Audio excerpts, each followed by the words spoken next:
Di tengah persaingan global industri pertahanan, sebuah nama baru mulai mencuri perhatian. TAI TFX Kaan, jet tempur siluman generasi kelima buatan Turki, kini resmi mengudara dan siap menantang dominasi F-35, Su-57 hingga J-20.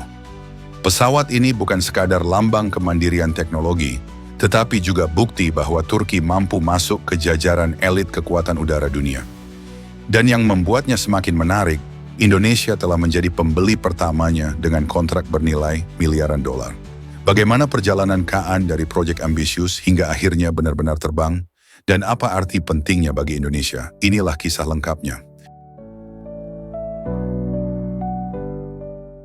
Proyek TFX lahir dari kebutuhan mendesak Angkatan Udara Turki. Sejak lama mereka mengandalkan F-16 Fighting Falcon sebagai tulang punggung pertahanan udara. Namun, usia F-16 terus bertambah, sementara ancaman modern semakin kompleks. Turki awalnya bergabung dengan program F-35, tetapi ketegangan politik dengan Amerika Serikat membuat akses mereka dibatasi. Dari situlah muncul tekad untuk membangun jet tempur nasional. Turkish Aerospace Industries atau TAI ditunjuk sebagai pengembang utama. Proyek ini didukung oleh berbagai perusahaan pertahanan Turki dengan keterlibatan BAE Systems dari Inggris pada tahap desain awal. Nama Kaan sendiri baru diumumkan pada Mei 2023. Dalam bahasa Turki, Kaan berarti penguasa atau raja dari para raja, simbol ambisi besar bangsa itu.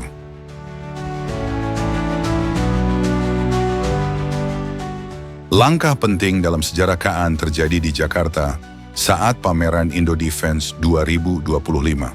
Dalam ajang itu, Turki dan Indonesia menandatangani kontrak pembelian 48 unit jet tempur Kaan. Nilai kontrak ini mencapai sekitar 10 miliar dolar Amerika, atau setara lebih dari 160 triliun rupiah. Kesepakatan tersebut mencakup tidak hanya pengiriman pesawat, tetapi juga transfer teknologi serta peluang produksi bersama. Bagi Indonesia, ini adalah lompatan besar. Untuk pertama kalinya, TNI AU akan memiliki jet tempur generasi kelima dengan teknologi siluman, radar AESA, dan sistem avionik modern. Sementara bagi Turki, kontrak ini adalah validasi internasional. Bahwa Kaan bukan sekadar proyek nasional, melainkan produk yang mampu bersaing di pasar global. Indonesia menjadi negara pertama yang mempercayakan masa depan kekuatan udaranya pada pesawat ini.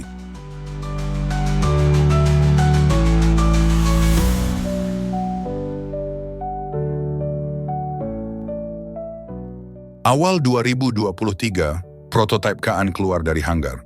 Pada Maret tahun itu, pesawat melakukan uji taksi di landasan.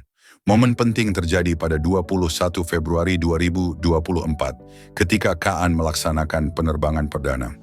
Uji terbang berlangsung sekitar 13 menit, terbang di ketinggian rendah dengan kecepatan 230 knot.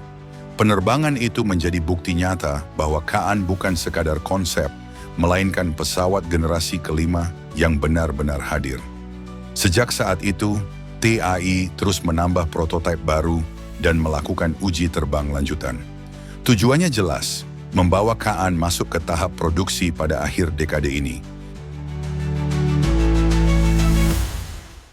Rencana produksi Kaan disusun dalam beberapa tahap besar. Pada fase pertama, yang dikenal sebagai Blok 1, TAI menargetkan akan menghasilkan sekitar 10 unit pesawat. Proses ini berlangsung antara tahun 2029 hingga 2033, dengan pengiriman awal diperkirakan dimulai sekitar 2030. Setelah itu, fase kedua atau Blok 20 akan dimulai pasca 2034. Pada tahap inilah Kaan akan tampil sebagai jet tempur generasi kelima sepenuhnya, dengan seluruh teknologi mutakhir yang dirancang sejak awal. Radar AESA berbasis gallium nitride, kemampuan super cruise, hingga sistem peperangan elektronik canggih. Semuanya akan disematkan untuk menyempurnakan performa pesawat ini. Saat ini prototip Kaan masih mengandalkan mesin General Electric F-110, sama seperti yang digunakan F-16. Namun Turki menargetkan mesin buatan dalam negeri siap digunakan sekitar tahun 2028 hingga 2029. Kehadiran mesin lokal ini menjadi kunci agar Kaan benar-benar mandiri tanpa ketergantungan pada pemasok asing. Kaan dirancang untuk mampu bersaing dengan jet tempur generasi kelima lainnya. Dari segi desain, bentuk aerodinamisnya dipadukan dengan material komposit serta ruang senjata internal yang membuat pesawat ini sulit terdeteksi radar. Pada sisi sistem elektronik, Kaan dilengkapi radar AESA berbasis gallium nitride yang memberi jangkauan luas dan kemampuan melacak banyak target secara bersamaan. Radar ini juga lebih tahan terhadap panas, sehingga performanya lebih stabil dibanding teknologi lama. Untuk kesadaran situasional, pesawat ini mengandalkan sensor fusion. Data dari IRST, elektrooptik, dan radar digabungkan menjadi satu tampilan yang utuh, sehingga pilot memiliki gambaran pertempuran yang lengkap dalam waktu nyata. Di ranah peperangan elektronik, Kaan dibekali berbagai sistem pendukung seperti jammer, perangkat countermeasure, dan perlengkapan untuk mengganggu radar lawan. Ditambah dengan target super cruise, yaitu kemampuan terbang supersonik tanpa menggunakan afterburner, Kaan diharapkan bisa menandingi jet tempur terdepan saat ini. Kokpitnya sudah sepenuhnya digital, dengan layar sentuh berukuran besar dan helmet-mounted display yang memungkinkan pilot mengendalikan sistem secara efisien. Kecerdasan buatan juga diterapkan untuk membantu analisis data dan memberi rekomendasi cepat di medan pertempuran. Semua itu diperkuat dengan integrasi senjata buatan lokal, mulai dari rudal udara-udara Bosdoan dan Gokdoan hingga rudal jelajah dan bom presisi.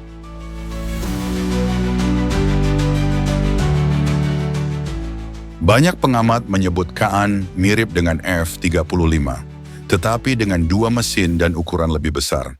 Sebagian menilai pesawat ini masih menghadapi jalan panjang untuk benar-benar sekelas F-35 atau Su-57. Namun fakta bahwa prototip sudah terbang ditambah keberhasilan ekspor ke Indonesia menunjukkan Kaan adalah proyek nyata dan menjanjikan.